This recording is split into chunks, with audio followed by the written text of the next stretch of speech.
بسم اللہ الرحمن الرحیم۔ السلام علیکم دوستو۔ آپ کے بچے بھلے آپ سے پوچھیں یا نہ پوچھیں، آپ انہیں یہ ضرور بتایا کیجئے کہ ہم فلسطین سے اس لیے محبت کرتے ہیں کہ نمبر 1، یہ فلسطین انبیاء علیہ السلام کا مسکن اور سرزمین رہی ہے۔ نمبر 2، حضرت ابراہیم علیہ السلام نے فلسطین کی طرف ہجرت فرمائی۔ نمبر 3، اللہ تبارک و تعالی نے حضرت لوط علیہ السلام کو اس عذاب سے نجات دی جو ان کی قوم پر اسی جگہ نازل ہوا تھا۔ نمبر 4، حضرت داؤد علیہ السلام نے اسی سرزمین پر سکونت رکھی اور یہی اپنا ایک محراب بھی تعمیر فرمایا۔ نمبر 5، حضرت سلمان علیہ السلام اسی ملک میں بیٹھ کر ساری دنیا پر حکومت فرمایا کرتے تھے۔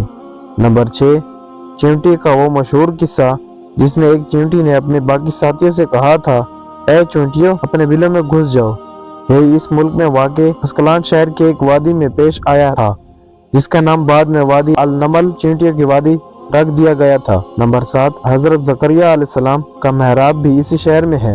نمبر 8، حضرت موسیٰ علیہ السلام نے اسی ملک کے بارے میں اپنے ساتھیوں سے کہا تھا کہ اس مقدس شہر میں داخل ہو جاؤ۔ انہوں نے اس شہر کو مقدس، اس شہر کے شرک سے پاک ہونے اور انبیاء علیہ السلام کا مسکن ہونے کی وجہ سے کہا تھا۔ نمبر 9، اس شہر میں کئی معجزات وقوع پذیر ہوئے جن میں ایک کنواری بی بی حضرت مریم کے بطن سے حضرت عیسیٰ علیہ السلام کی ولادت مبارکہ بھی ہے۔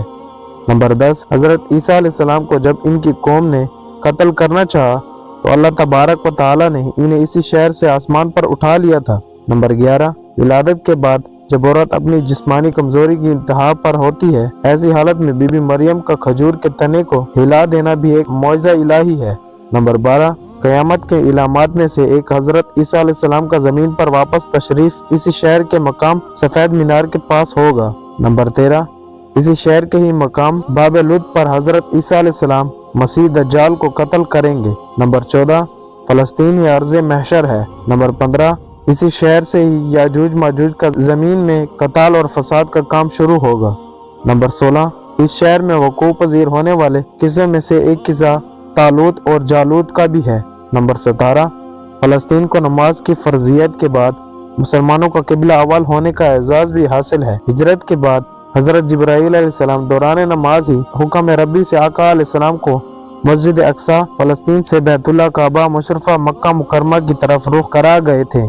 جس مسجد میں یہ واقعہ پیش آیا وہ مسجد آج بھی مسجد قبلتین کہلاتی ہے۔ نمبر 18، حضور اکرم صلی اللہ علیہ وسلم معراج کی رات آسمان پر لے جانے سے پہلے مکہ مکرمہ سے یہاں بیت المقدس فلسطین لائے گئے۔ نمبر 19، سرکار دو عالم صلی اللہ علیہ وسلم کی اقتداء میں انبیاء علیہ السلام نے یہاں نماز ادا فرمائی، اس طرح فلسطین ایک بار پھر سارے انبیاء کا مسکن بن گیا۔ نمبر 20، سیدنا ابو ذر رضی اللہ عنہ کہتے ہیں کہ میں نے رسول اللہ صلی اللہ علیہ وسلم سے عرض کیا کہ زمین پر سب سے پہلی مسجد کون سی بنائی گئی؟ تو آپ صلی اللہ علیہ وسلم نے فرمایا کہ مسجد الحرم یعنی خانہ کعبہ۔ میں نے عرض کیا کہ پھر کون سی مسجد بنائی گئی؟ تو آپ صلی اللہ علیہ وسلم نے فرمایا کہ مسجد الاقصی یعنی بیت المقدس۔ میں نے پھر عرض کیا کہ ان دونوں کے درمیان کتنا فاصلہ تھا؟ آپ صلی اللہ علیہ وسلم نے فرمایا کہ 40 برس کا، اور تو جہاں بھی نماز کا وقت پالے وہیں نماز ادا کر لے، بس وہ مسجد ہی ہے۔ نمبر 21، وصال حبیب صلی اللہ علیہ وسلم کے بعد حضرت ابو بکر رضی اللہ عنہ کو ارتداد کے فتنہ اور دیگر کئی مشاکل سے نمٹنے کے لیے عسکری اور افرادی قوت کی اشد ضرورت کے باوجود بھی ارض شام فلسطین کی طرف آپ صلی اللہ علیہ وسلم کا تیار کردہ لشکر بھیجنا بھی ایک ناقابل فراموش حقیقت ہے۔ نمبر 22، اسلام کے سنہری دور فاروقی میں دنیا بھر کے فتوحات کو چھوڑ کر محض فلسطین کی فتح کے لیے خود سیدنا عمر کا چل کر جانا اور یہاں پر جا کر نماز ادا کرنا اس شہر کی عظمت کو اجاگر کرتا ہے۔ نمبر 23، دوسری بار بینہ معراج کی رات بروز جمعہ 27 رجب 583 ہجری کو صلاح الدین ایوبی کے ہاتھوں اس شہر کا دوبارہ فتح ہونا بھی ایک نشانی ہے۔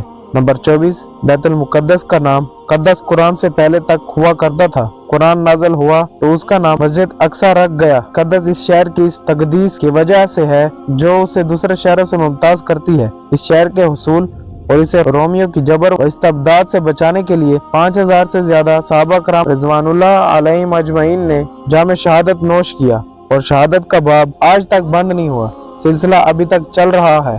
یہ شہر اس طرح شہیدوں کا شہر ہے نمبر 25، مسجد الاقصی اور بلاد شام کی اہمیت بالکل حرمین شریفین جیسی ہی ہے۔ جب قرآن پاک کی یہ آیت وَالتِّینِ وَالزَّیتُونِ وَطُورِ سِینِینَ وَھَٰذَا الْبَلَدِ الْأَمِینِ نازل ہوئی